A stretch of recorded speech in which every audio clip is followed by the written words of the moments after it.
are bad guys, and there are worse guys, and nothing else.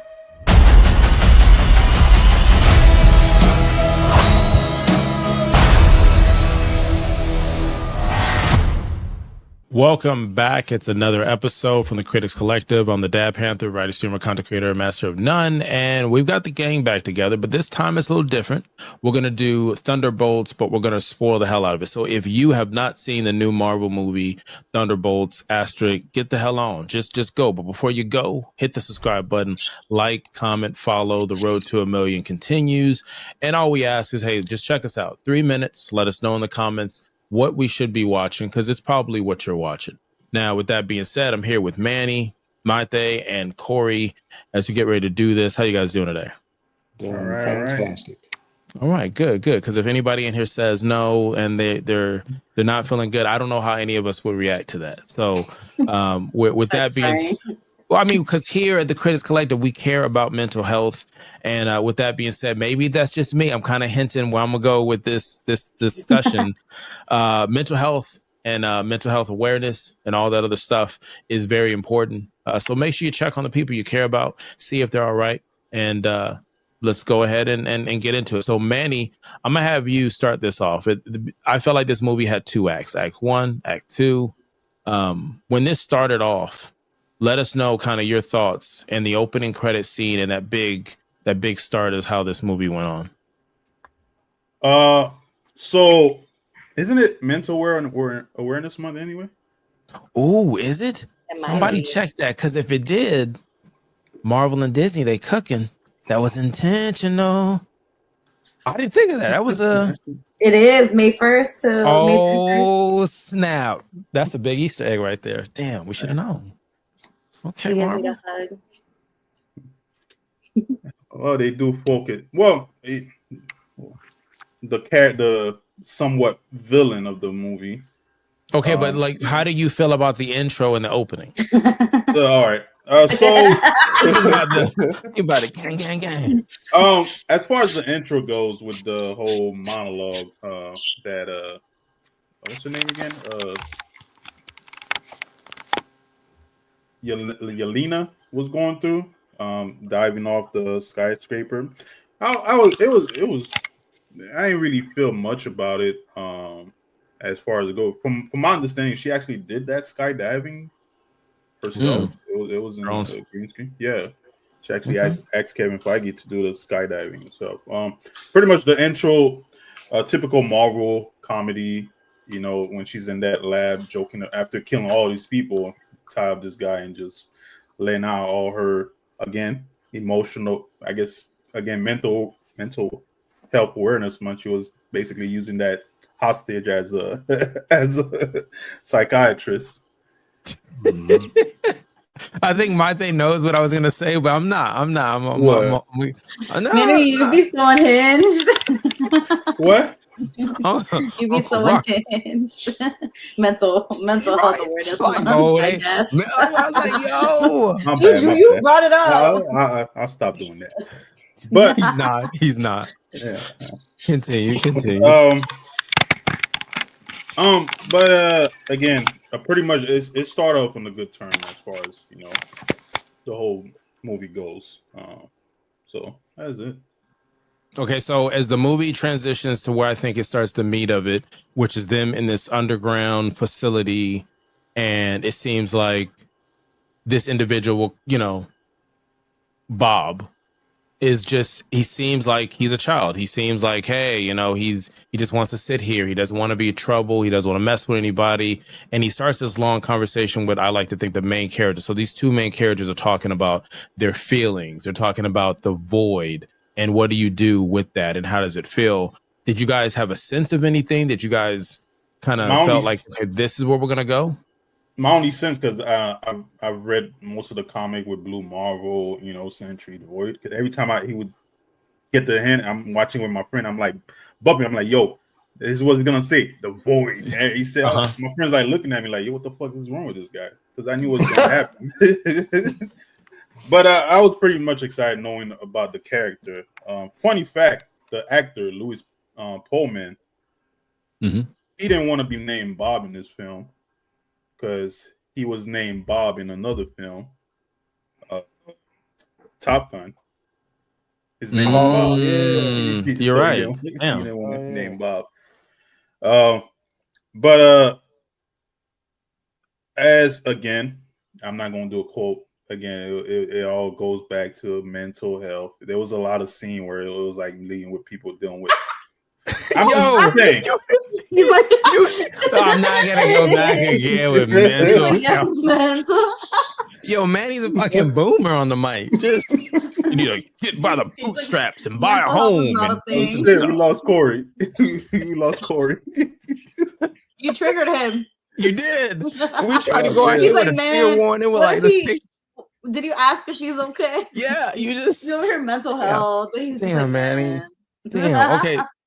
Okay. So at some point they transition to what I think is, I felt like in the plot, it was just kind of to move them along. It's like, hey, how do we get up this long tube and let's just do this? We don't have anything else. We'll joke about the fact that no one can fly and we'll go up here. But as we're doing this, they're setting the pieces on the outside. It's really the first time you get a chance to see Bucky in his 9-to-5 job. You're also able to see what some people will say is the main villain or the co-villain in this one, kind of show her head and show that, hey, this is her influence and her power.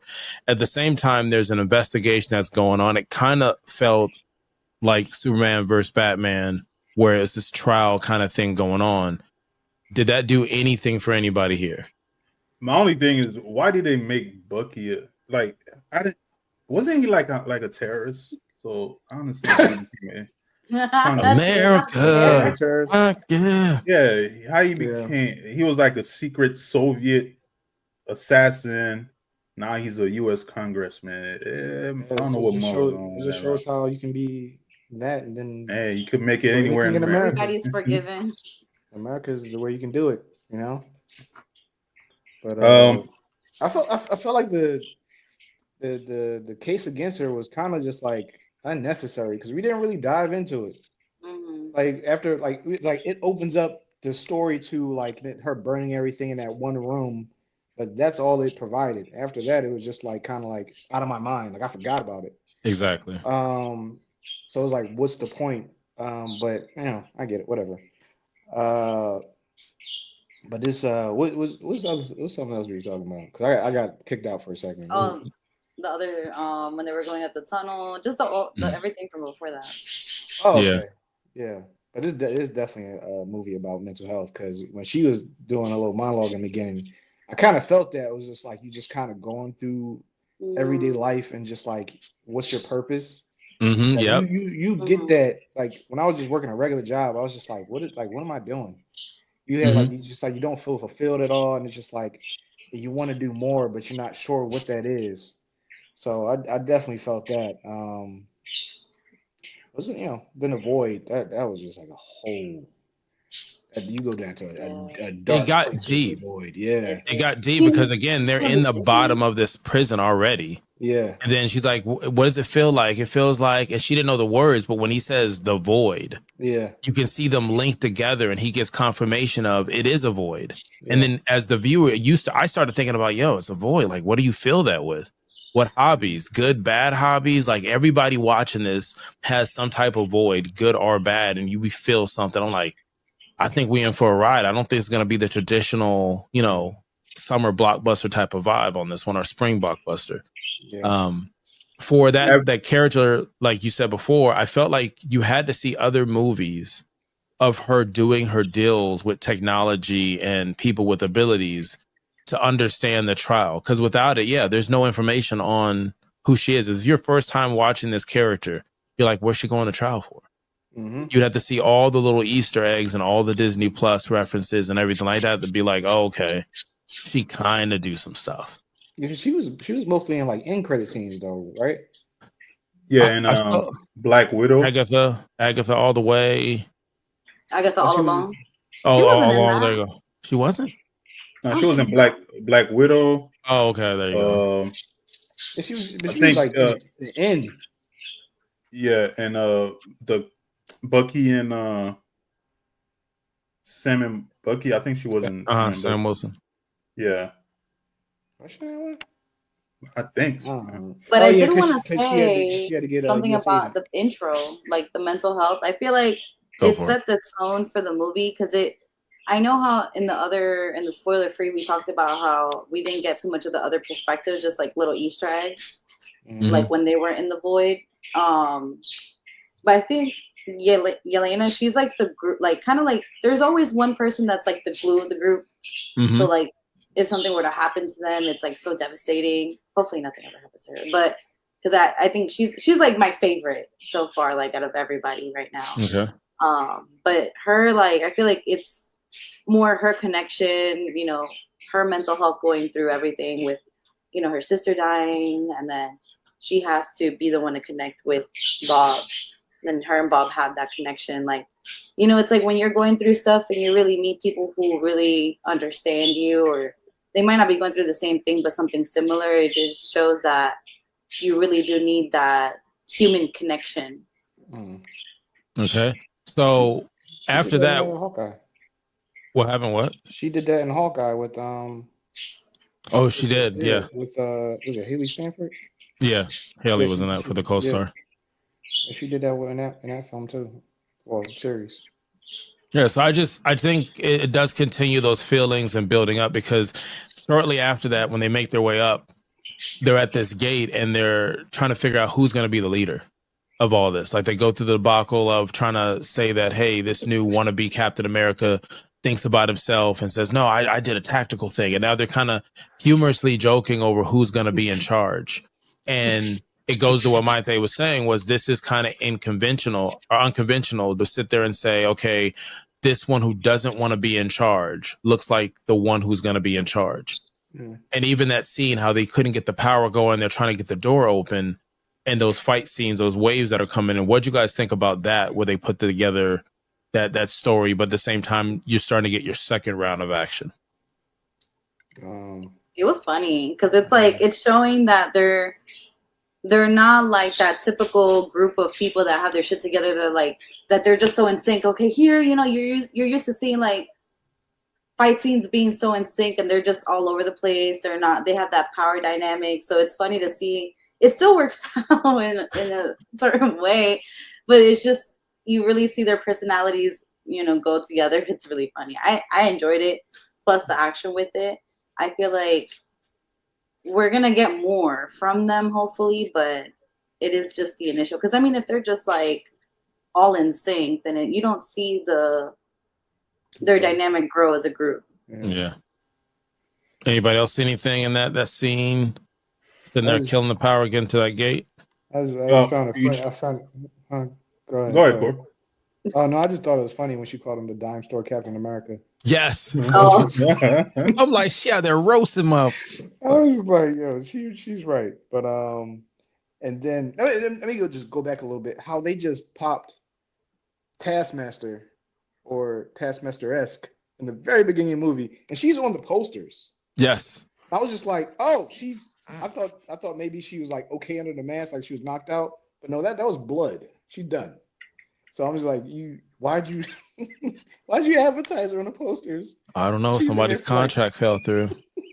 Yeah, that was one of my lows of the film. Like, why put her in the poster just to kill her? Like, a few minutes she shows up.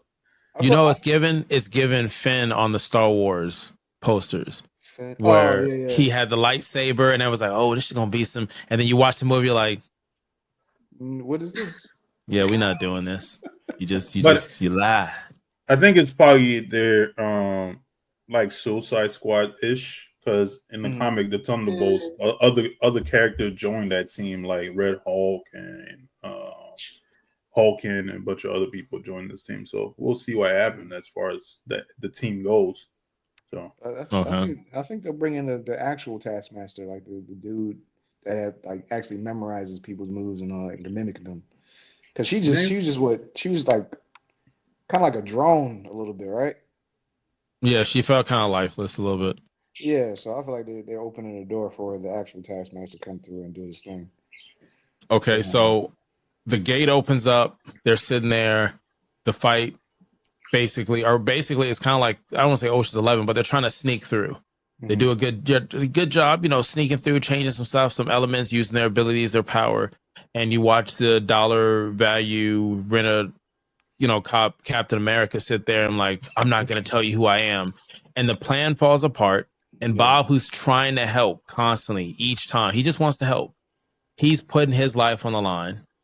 And that whole scene plays out. He's looking like, you know, so what'd you guys think of them getting you to that part to make you feel some kind of way? Was it too soon? Did you feel connected? It was not too soon. Yeah, it was perfect. It kind of felt like, well, you know, he's like, he is like the Superman of the MCU. Mm-hmm. But it felt like they took parts from Flashpoint. What was it? The Flash Paradox? Flashpoint Paradox? Yeah. Mm-hmm. Yeah, when they found found Superman, he came out and they shot him with bullets. That whole scene, it played just like that. And I was like, okay, cool. But him shooting up, then just like then passing out because of the powers he's using because he's not used to it yet. Mm-hmm. Like it played very well for the film. So, Anybody else think anything? Help. I knew obviously I didn't read the comics or anything, so I'm just going with whatever they're showing me. Mm-hmm. So like I'm like I didn't know what his powers was gonna be, but obviously I kind of had an idea based on like, you know, the little Easter eggs and just like the papers that they showed us, and then just seeing like his eyes glow. I'm like, oh, he's probably like a little kind of like a Superman. That's what I took it as. And then they showed his powers. I'm like, okay, yeah, basically. But he just wanted to help. Like, you know, it's like it just shows like him how, you know, unstable he is in the sense of like he's been through a lot, and then you know, he can't really help, but he still wants to help even if he might die for it. And he literally like, you know, he doesn't know his own power, so he probably didn't know what was gonna happen. Probably thought he was gonna die. And then but do you guys think it was annoying or frustrating? Because I was in a theater that had a good size in it, and there were some people who were just aggravated that he wanted to help, to the point where, remember, she had to tie him to her back with the hose, and he doesn't know how to use the gun. They're like, oh my gosh. And he wanted to help, and she's trying to tell him, it's like, he's not a kid. Why are you talking to him like he's a kid? And I'm like, well, some people. I related to Bob because I'd be wanting to help even if I don't know what to do. Tell me what to do and I'll try to do it. But like, so I felt him in that moment feeling helpless. You don't know how you could help, but you know you could help. So I'm like, for me, I related to him. I could see the frustration, and it's like, ugh, he ain't shit. Like, what the fuck? Just stay back, let them do their thing. So I get it. And it's sad because if you go back to the review that we did a deep dive discussion on, I think it was episode 2 of This Is Us. Some motherfuckers run and they just leave you with a flamethrower when you need help. So the fact that he wanted to help and risk his life, like literally risked his life. I mean, you don't find people like that. So at this point, they make it off the mountain. You find out, and the second villain kind of finds out, okay, the CERN worked. Sentry program worked. Let's get marketing. Let's get that building, Easter egg to the old building. Let's get all this stuff moving together. And then they're in the middle of the desert. And who comes to save them? No other than Red Guardian in this fucking red limousine, busted with a digital dash like it's 1980 something. And he's sitting there like, hey, they're trying to hide. And then because yelling over the Sierra Desert. And so it switched it from this sad moment of almost like an angel falling from the sky to the comedy that this kind of played every now and then. What was your take on that whole introduction to him joining the gang again? So as far as I want to go back to something Monte said, as far as Yelena being the glue of the team, I felt like Red Guardian was more somewhat of the glue of the team because he was always optimistic about everything. And I was scared about him being optimistic so much. I thought he was going to die at some point. I thought they were going to kill him, especially when he saved that little girl. Damn, that's his moment. He's about to die. But they killed the little girl. before I knew what the void like actually was, I was like, damn, Marvel actually killed a little girl on screen. Yo, Rated R. Yeah, I was like, yeah. Oh, with the Hey, void. we asked for ID when you came in. Like, I was like, wait, damn. this supposed to be PG-13. It's a rated R move right here. I just saw it. Poof. I was like, But Oh,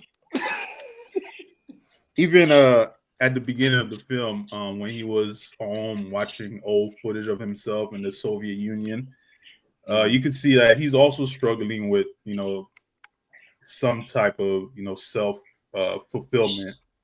And it seemed like it's pretty much like the gist with every character. Like they're struggling with something that they don't want to talk about. Again, go back to, I'm gonna stop doing the face, but go back to mental health. And that's no different.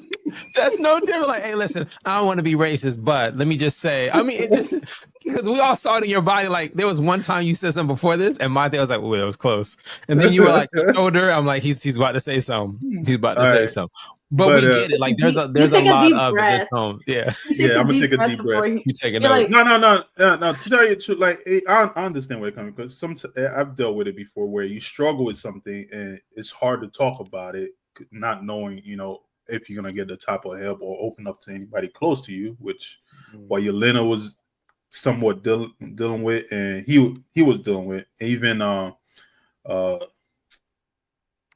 Dollar Store Captain America, like losing his family and not wanting, basically lying about everything being great and not wanting to talk about it. Yeah, I think the only person I believe didn't pretty much go into detail as far as dealing with some type of struggle was Ghost. Yeah. And Bucky, because Bucky said he had a great past, so he had nothing to worry about. So no, I think he was being sarcastic in that. I think there's enough movies to show his scene, and he was like, "Hey, I'm pretty clean," and everybody, the viewers, they knew it wasn't. Now, yeah, but Red Guardian pretty much stole every scene he was in. He was very optimistic, and David Harbour is a great actor, first of all. But him showing up, first of all, how did he was able to track them where they were in the desert? That's one thing. He knew. Yeah. Like, remember the limo part? They already left the base. They're in the middle of the desert. Like, how do you that's my whole thing. How do you know? Like, don't think about it too much. Nah. Yeah, it's just like them climbing up how many floors back to back up that tunnel. Yeah. Nobody's asking. They faded back, came back, they out. We're not gonna ask no questions. We're not gonna ask no questions. Now the red. Now I feel like the Red Guardian. If you didn't go see, I don't know if we did a review for it, but if you check the second season of What If, there's a great episode with him in it, and this is him just being him. Like he doesn't turn off this personality. So if you love more of Red Guardian, check that episode out. It is entertaining in its own. So they're in this red limo. They're riding down the street. And goes 3 vehicles, and he's sitting there saying, "Hey, look, I got some switches," and he pops some switches that turns it into a party limo. I was scared at first. What? We got pauses. You jumping too fast. What I miss, Corey? No, I said I need to talk about this scene because when Bucky came through, straight Terminator vibes. Yeah, that's what I was just like. If this ain't T2 to like he was nonchalant with it. Yeah. He was like it was a cool little sequence, but definitely that was T2.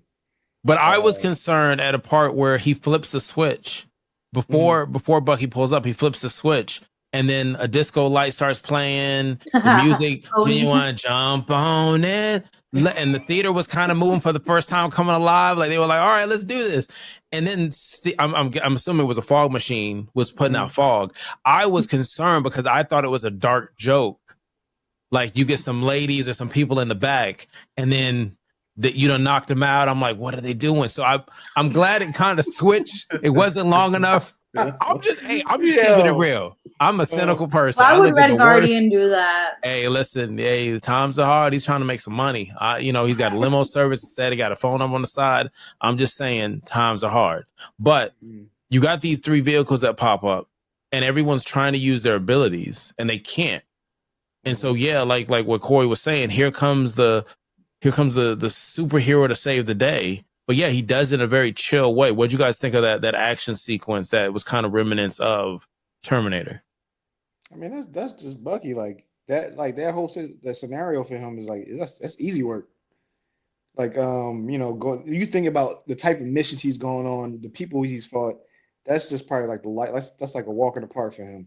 So You're right. of course he's going to stay chill in the scenario, especially you got the gun with the magnetic bombs on there, and then he got the strength to with the super soldier serum. So that shit was easy for him.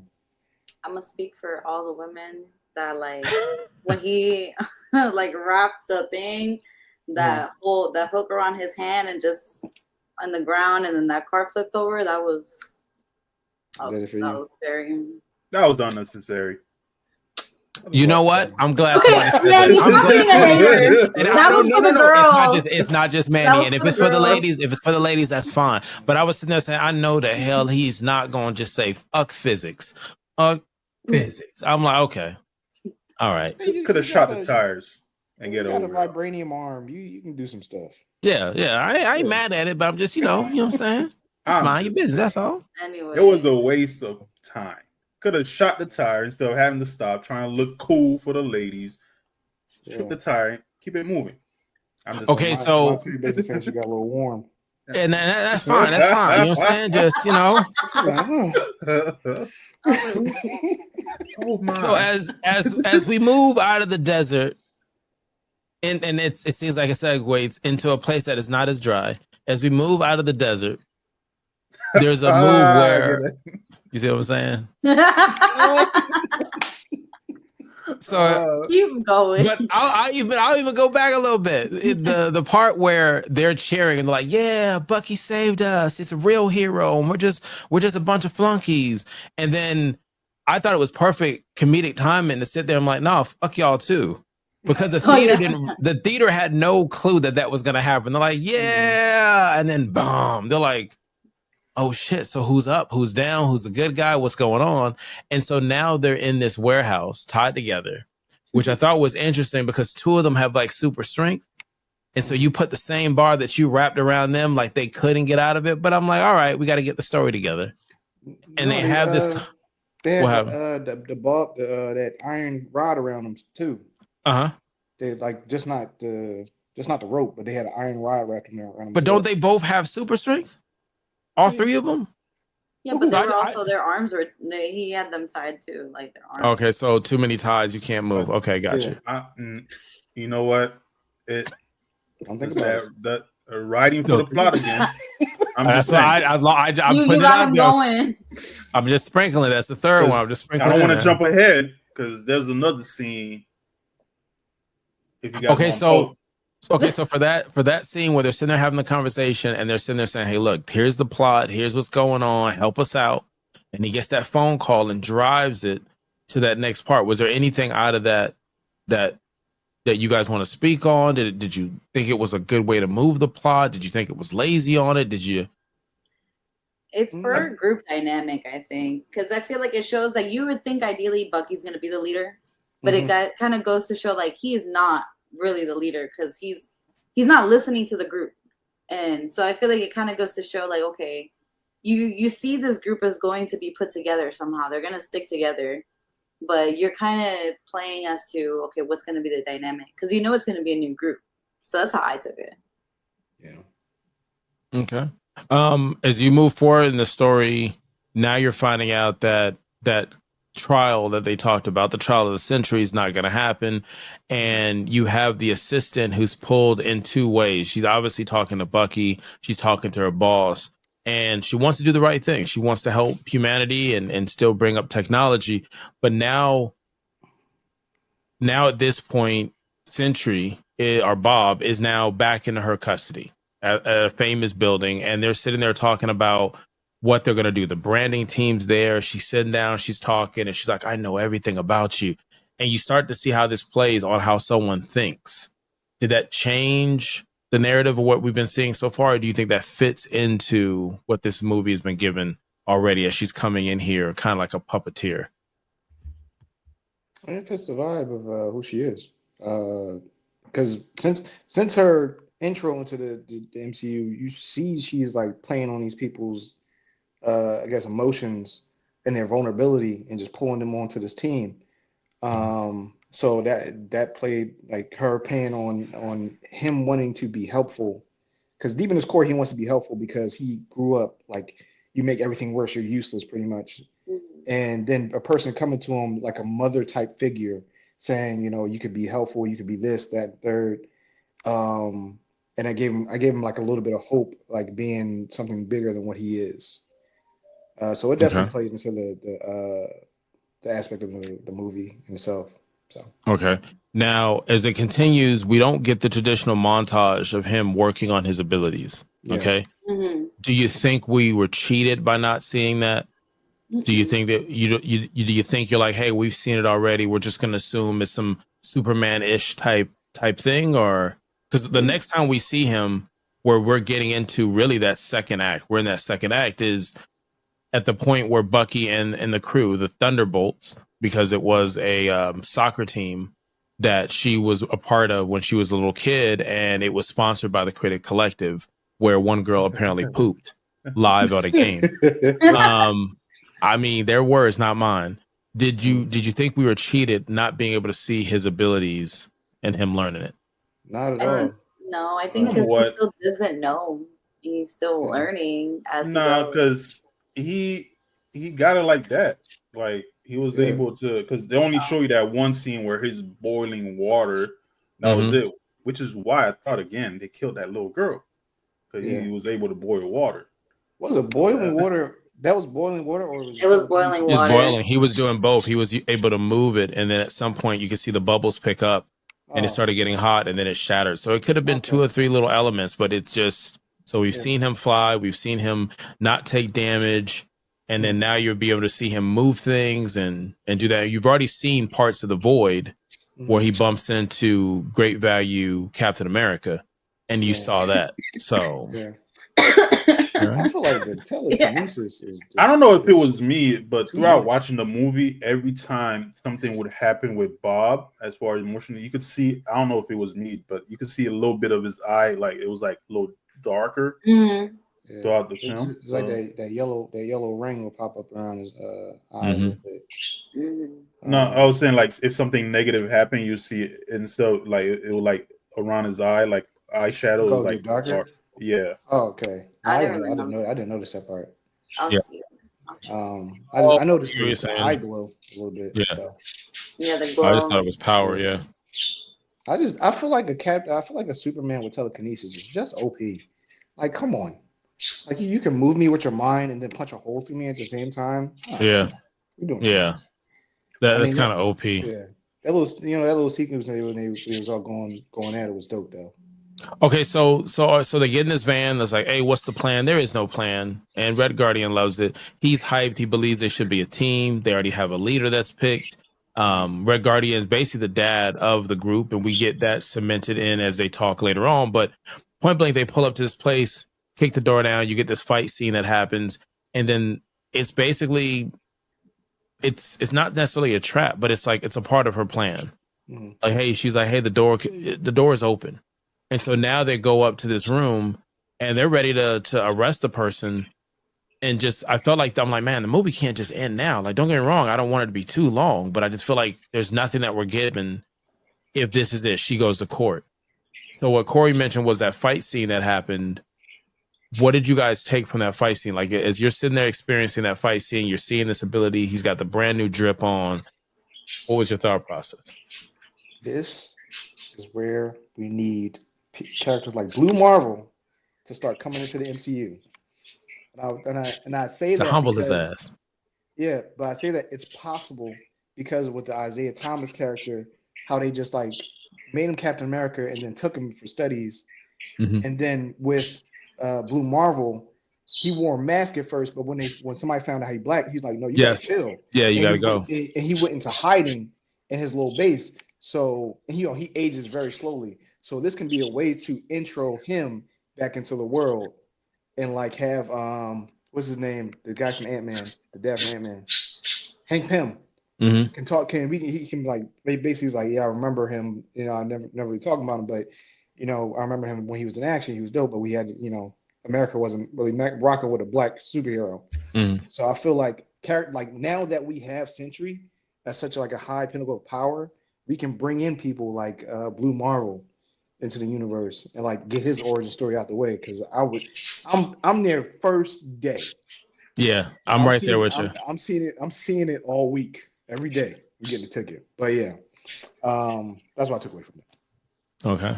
Anybody else in that fight scene? No.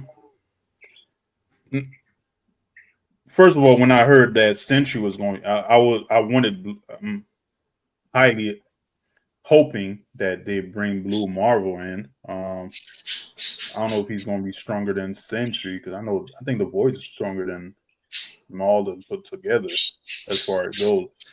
But that as far as the fight scene goes, I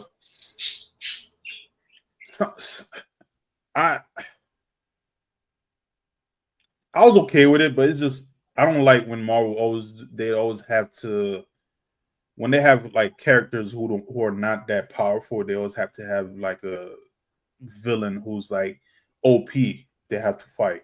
I don't like that all the time. They don't have to do that all the time. You know, like you have these normal, not somewhat normal heroes versus like an OP villain. Like, you know, they have to. I would prefer like a fight where they're fighting people they're at their level, but it's somewhat difficult to win, something like that. But other than that, the fight scene, I didn't have no issue with it as far as it goes. That was like my main issue. It's like they always have to fight somebody so OP all the time. They could save that like towards the grand finale of like when the Avengers meet up or something, but it doesn't have to be all the time. Every film, somebody's OP. Okay. All right, Maite, what did you take from the fighting scene? I feel like my thing, it shows how OP he is, but also it shows like there is a clear flaw. Like there's, you know, I guess the power imbalance because, you know, all they're very more of I want to say tactical fighting, but you know, they all fight with guns. You know, when they're in the van just getting there, they were all, oh, this is my weapons, this is my guns. Like versus like, and even where they're like, we don't have anybody that can fly, we don't have anybody with certain powers. Like, no, we only can fight and shoot people. So it's like I feel like it shows like all of them are all kind of, they're lacking something in there. They're lacking a lot because, you know, even in other groups in Marvel where you see there's people that they are the point and shoots and the fighters, but there's also people that have the powers too, and we haven't gotten that. We don't have that now. Okay. I go back to kind of with that where they're in the van or the truck and they're going over the gun and he's like, I got the long barrel and it's thick, it's wide. And she's like, so you like that? That's working for you? Yeah, it's working. And he's not reading the room as two women are saying like size, you really that's makes you a better man than what we're doing. And they're like, oh, how you feel about the mask? And you like the mat? Yeah, I like it. You like the hat? And it's like, how you like the hat? He's like the helmet. He's like, the helmet is like, call it what you want. Call it. What do you want to call it? Like, I'm like, making this man feel so, he about to take a blue chew. Like, you just, my goodness. And then they fold his shit like a taco. And and he got, and they didn't fix that motherfucker either. That's a humbling experience. In the end, in the end when he's on top of it. Yes. In the picture. So we're sitting there. And this fight scene for me, what I picked up from it, I thought it was smooth with special effects. There's not much that's going on. The budget's probably under $200 million for it, so I ain't mad at it. But it also made me think two things. One, it is so hard to pull off a Superman-esque movie. Whether it's Sentry, Blue Marvel, Captain Marvel, it's hard to showcase mortals near someone who seems immortal. And I understand why you don't even see video games with Superman and stuff like that.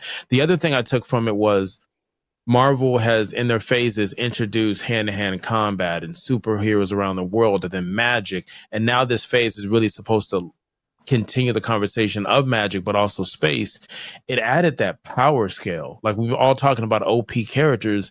And it's like, it made you think about Blue Marvel and Captain Marvel and Mystic Marvel, who was with Captain Marvel in the name, but I can't. Monica Monica Rambo. Monica Rambo. Yes, Monica Beautiful.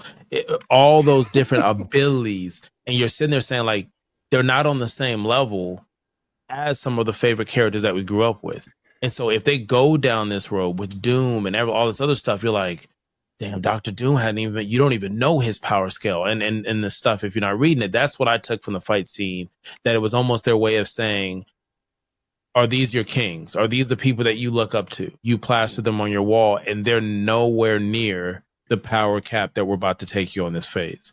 So that's what I took from it. Now, when they keep moving on to it, it starts switching to the part where you start to see that with this power comes great responsibility, as she needs that kill switch, because just like that, he's already thinking about the dark side.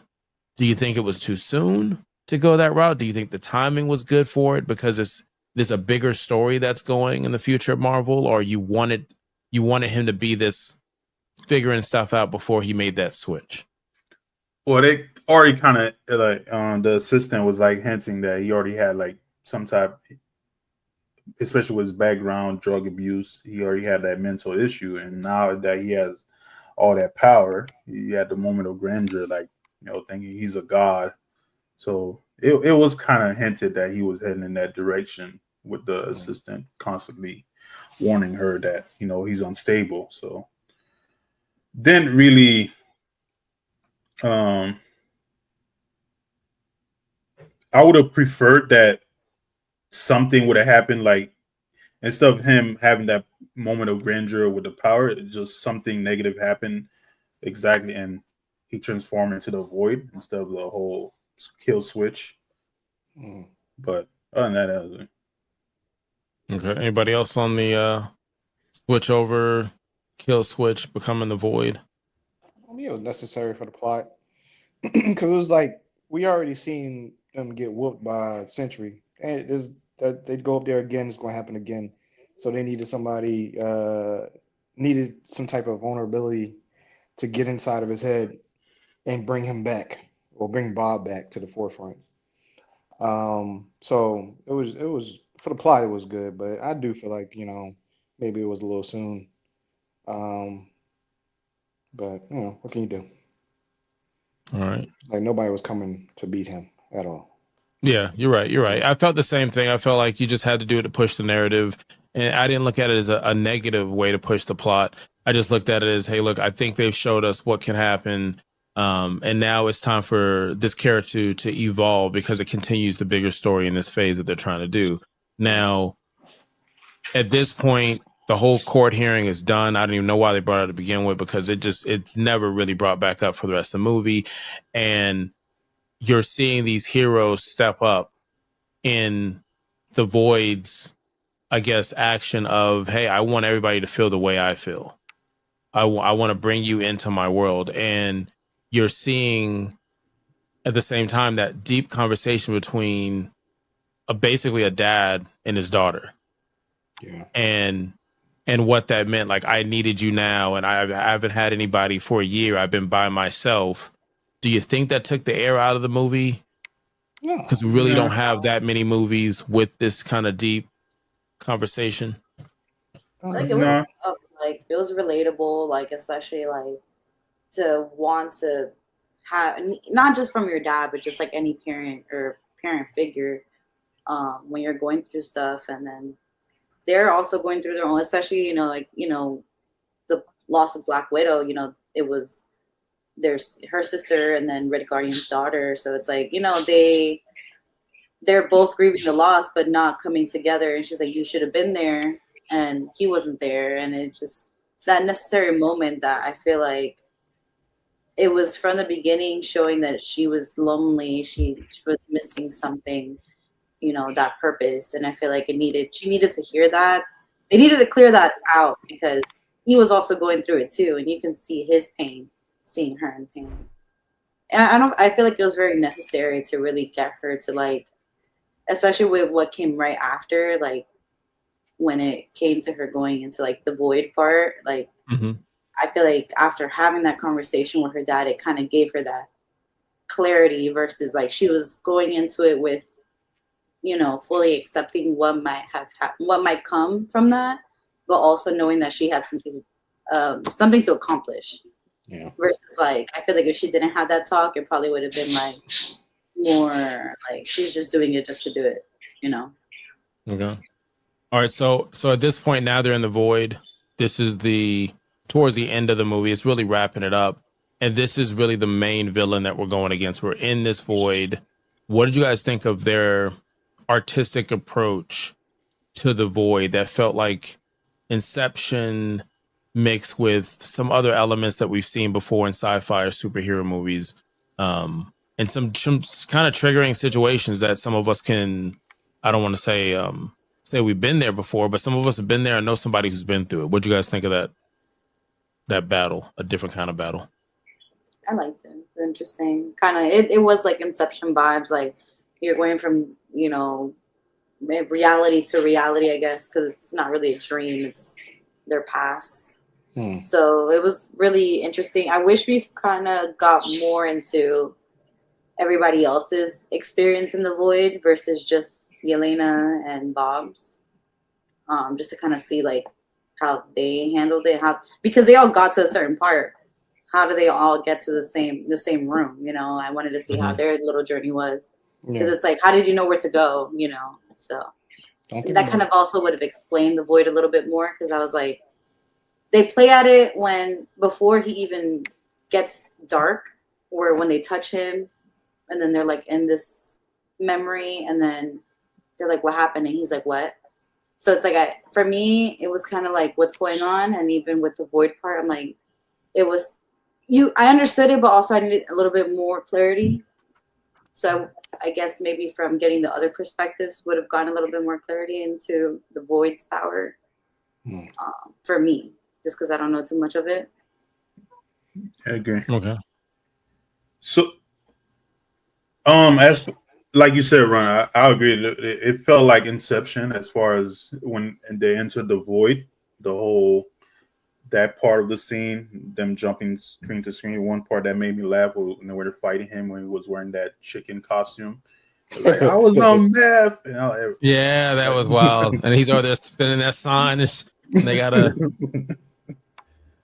But go back to that scene towards the end when they're finally able to help him, and they're basically fighting the void, and they're trying to help him when he's reaching that breaking point, which is why I want to bring up that scene when Bucky had them all wrapped up in the metal, which don't make a damn sense. I know it was for the plot, again, Marvel writing, because how are they able?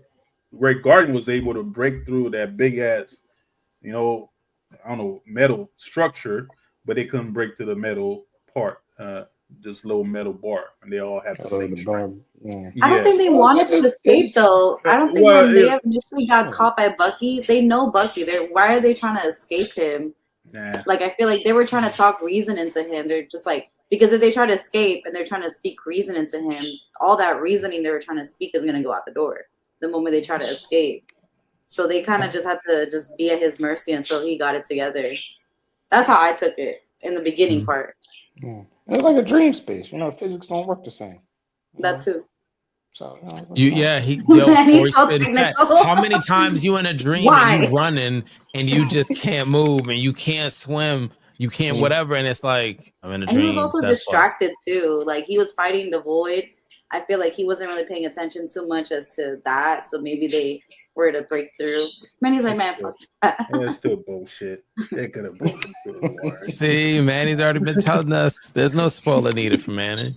He already told us what he felt. So at some point, the void and the main character, Bob, is kind of going through it. And you're seeing this void slowly but surely take over Bob. And you're thinking in your head, how are they going to end it? Did you think they were going to end it that way? The way it ended? With the hug? The power friendship. Yeah. Our friendship. Care Bear's there. It would have sucked if they did. Yeah, straight up anime ending. Yeah, anime plot. Yes. This is different. This is not your typical Marvel ending. I was like, at least nobody major died. It's like I'm here. It's okay. I'm here. Yes, you know what it made me think of? As soon as I saw it, it reminded me of One Piece. If you go through it, Luffy and the gang. Nami when yes. Yep. I didn't want to spoil anything, but I'm not gonna spoil anything. Watch it. It's a great show. You can watch it and actually find out the filler episodes and skip those, and you'll be Gucci. But there's a scene that happens early in the show where all Luffy does is walk up and puts his hand on Nami, who's crying, and like, I got you, I got us.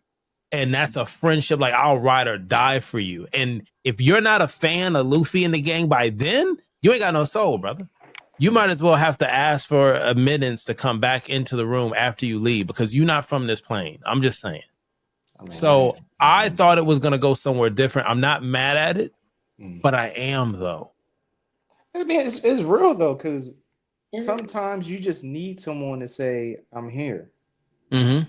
It's a real, like, because, like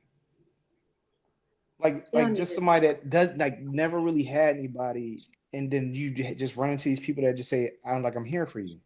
Mm-hmm. That's all you need. That's all you need. That's all he really needed to hear. And, like, he's good. Like, I know that now. So, but yeah. I mean, it was another, was it Talk No Jutsu ending? Just what's this movie is brought to you by anime. Right? But, just like, but, like, what else could they have done? Like the Void, like against the Void, you got these normal heroes, normal level heroes. What else can you do? And you couldn't. I mean, I agree. Like, I thought in my head when the credits were rolling that gap, I was like, man, like, you would have needed 2 movies to really show his strength, and then deal with the Void in the second one, and then the connection with the characters would have been so much more meaningful. But you didn't have that time for this movie for this budget. So when you saw the Agatha show that was on Disney Plus, they do that as well, go through these different dimensions and work on stuff in their past. But you got a chance to see each person's journey to get to the other side. This, you only really had 2 characters. You had Bob and you had the main character go through these journeys, and only a glimpse for the other ones. I thought the thing that was so telling and so pressing, again, going with mental health, was there are people who walk around and they seem fully functioning. They're reading a book. They're chilling in their quiet spot. They're antisocial a little bit, or maybe they're the talk of the town, and they're going through something. And that darkness, that void is always following them. And like he said, he's like, I have my good days where I got this. Then I have my days where I don't got this. And I think a lot of us, whether celebrities or friends, family members, coworkers, we find out that they're dealing with that void, that darkness, that cloud that goes over them. And so, like Corey was saying, sometimes that's all you need is somebody say, I see you, I hear you, you're not alone, give me a call, let's go for a drink, let's go for a walk around the block, whatever the case is. So I thought it was an interesting way that was completely different from what we're used to with Marvel. And that's how they chose to kind of wrap that climatic scene up. Now, at that point, you go outside and the gang's out there, and there's some key moments that makes them to the public seem like they're the next ones. They're the heroes. They fix this, all this other stuff, only to come out of this kind of curtain and be revealed to the world, similar to Iron Man and Spider-Man, revealed to the world that this is your new hero. What'd you guys think about Valentina going ahead and bringing the guys out? I got what is it, when the carpet gets swept right under you? I was just like, wait. Because I thought it was like a construction thing. I thought she was going to try to escape. And then she's like, wait, what up? And then she's going to like be in this helicopter on the other side. And I wasn't expecting all those people to be on the other side too. So, and then her announcement, I was just like, oh, makes sense. But yeah. And then Bob stood there clapping. Yeah. I'm like, Bob, I'm saying in the theater, like, Bob, they're talking about you too, Bob. You're part of it. And Bob's like, Bob was part of it, right? But he doesn't know that. He was sitting there clapping on the side, like looking at them like, I'm proud of y'all. Y'all got to promote. Knows in order for her to control Bob, she needs everybody else. Bob is a package deal now. Mm-hmm. So. Yeah, but if he turns into Sentry, then Void is there too. It's like that a real thin line. Yep, he said that. Yep. Yeah, so it's like he's like, I haven't figured it out yet. Yeah, but then, so you see what you just brought up there. So he seemed aggravated. Nah. He wouldn't even talk to words.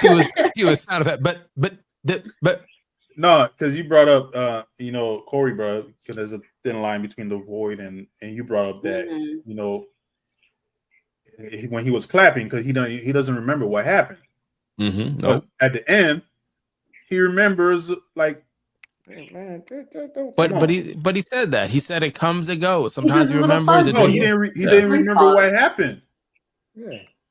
At that moment, so I'm sure how did he remember about the void and Sentry? Hey, man, if he didn't remember what happened, he was over there clapping he said it. He's like, I have my good days and my bad days, and then after all of that, it's all a little fuzzy. So I just feel like because it's like I don't know if you've ever been very high energy and then you're so low after that. Like when you have a lot of coffee and sugar, your energy is up, and then it goes down. Then you're all the way down low. You're tired. And then after you're like, damn, like but I don't know about me. Then I'm like, my brain is all messed up. Like, all right, like I'm kind of I have brain fog, so I kind of get it. Like you talking about like memory. I'm talking about his memory. What you talking about? Like no, I'm saying his memory. Like it's all like it's more of the mental health aspect. Like he has his good days, mental health, and bad days. Like maybe like it's kind of like bipolar disorder. People with that probably are very manic, and then they're very normal, and then they have a lot of brain fog in that process because it's kind of like, in the sense of being two different people, you're not going to remember, but you'll come and go, and I'm sure they catch him up on what happened. Like they have plenty of time. I'll tell you this. For the longest time, I was waiting for them to talk about that fucking hand that was outside of the planet. And they did I don't know how many movies. And the hand just explaining it, and it was pissing me off. Oh, but I had to just let it go. Let it go. Don't logic out the window. So with this movie, him remembering that little piece, throw it out the window. Throw it out the window. Don't even think about it. Because the other thing I thought about as well, because let me know if I'm wrong with the character, is this is a battle for him to teeter the line between the void and Sentry. He's always trying to make sure he's not going to go over, and it's like early Hulk where it's I want to be Hulk but I can't. It's like Moon Knight where it's tied into who they are as a person, and that goes through it. And so I just thought it was an interesting way for him to put it together, because much like Hulk, you can't have me without the other guy that's always there. Yeah. And so you kind of blur the line. So we'll see what they do when they set up with that. Now at this point, the movie has been basically telling you, hey, look, we got these new Avengers, which sets up some other stuff. And is there anything before we go on the post credits, is there anything left in the movie that you guys to piggyback on what he said, like how it is, because wasn't it like a 14-month jump? Yes. So 14 months. It could have been an incident within those 14 months when he's trying to tap in the Sentry, but the void becomes a problem again. It could have been that. Because they're obviously already fighting crime, saving the world. Because at this point, and we'll just flow into it. At this point, we're at the end credits. No, before you go. Okay, go. Because Corey brought up the hand part of the Celestial. I want to know, because they did bring it up in Captain America. They did. What I want to know, are they going to tie in whatever happened in New York with the Void in the following film? Because it seemed like it was a big event, because he shadowed the whole city of New York. I feel like he's got to. Spider-Man out that way. Are they gonna talk about that in the because they did that with the scroll, the Battle of New York, and a lot of things they bring up. So are they gonna do that with the Void? Or just what? That's a good point. Like how long was it that they were stuck in the Void? True. That's also a thing. And so it's just like, because when you're in a dream, things happen like that. So I don't know how long he actually had darkness over New York, where it's just like, oh, yeah, we need to talk about this. But they probably did. I don't know. They probably will tie it in. And the other thing is, what I thought was going to happen didn't happen. I would have preferred to happen was when they went through the curtain and she introduced them as the new adventurers, and Yelena was walking towards the mic. I thought she was going to be like, grab a mic, like, no, we're the Thunderbolts. But yeah, that would have been cool. That would have been cool. Yeah. But I guess they're going to go ahead and get sued by Sam. I mean that. So what Manny's talking about is like obviously is a spoiler review, so you've seen it. There's two cut scenes. There's one where Red Guardian finally gets his face on the box of some Wheaties, and it's a little humorous thing. He's like, "Hey, this me." He looks a little creepy, like somebody's gonna go ahead and call a special number for him. But then you get into like a meteor cut scene that jumps 14 months in the future. They're clearly at this same spot that Tony and the rest of the guys used to call their home. They've got the cool technology, all this other stuff.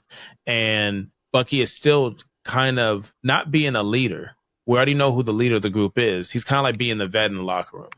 He's doing everything that LeBron James won't do. He's doing all the stuff to help everybody else on the roster get better behind closed doors. Now, is there anything of that you guys saw that grabbed your attention? For me, humorously, was the Red Guardians sponsor shirt that had like Xbox and AM/PM and the Critics Collective logo on there. I thought it was funny because I felt like it was a nod to Human Torch in 2007, 2008, the Fantastic Four, where he had sponsorships all over. So I thought it was cool. I thought it was funny to be like, hey, there's a legal situation, just add a Z to the end. Like how many times we try to make an account online and it's the account we want and we just change a number or a letter. But all right, it works. Yeah. You know what I'm saying? I feel like it should have been like just me, like if they've been established for a while as a new Avenger. I feel like we should have seen at least one more new character added to the squad. That would have been cool. But yeah. We'll see what happens. We might see it in this summer with Lionheart. We'll see if they're going to do anything that kind of puts together, because you still have Kamala out there in New York. She's still doing what she's doing, and she's tying into magic / space. You still have who's the one from might have been Puerto Rico that's out there.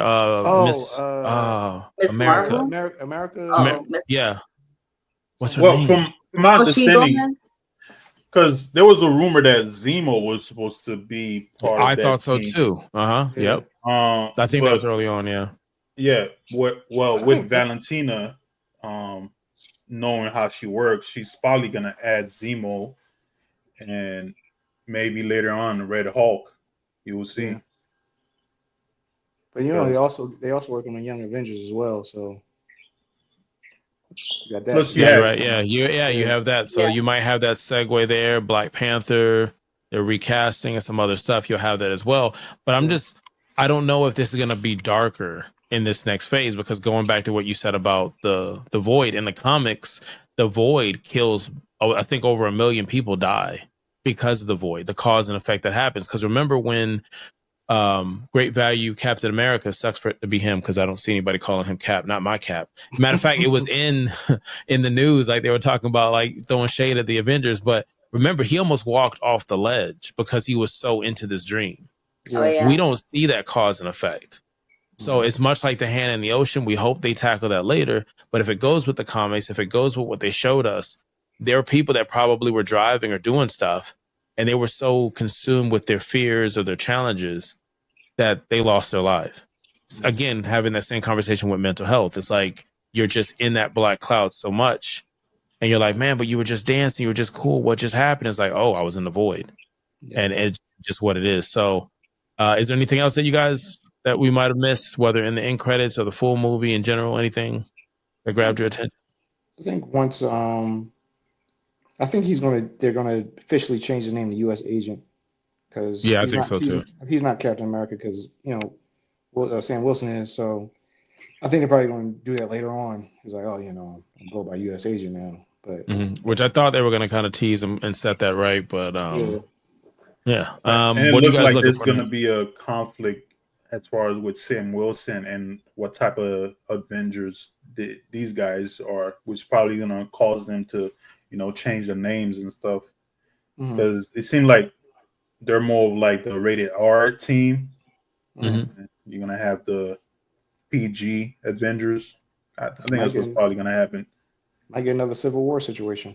Yeah, I was thinking that. I mean, as far as the rating, I mean, this was PG-13. I was hoping this was rated R, to be honest. Like it had themes of rated R, but it wasn't Daredevil rated R right now. It wasn't, Invincible rated R type of thing. So that'll be interesting to see where they go with it. I'm All surprised. right. Like a straight up shot in the head isn't rated R. I don't know. Yeah, I don't know. That's why I said I was confused at the rating, but it's a different time. Straight up murder It's a going different on in that time. movie. Well, with that being said, we've already rated this. If you're curious about our rating, check that.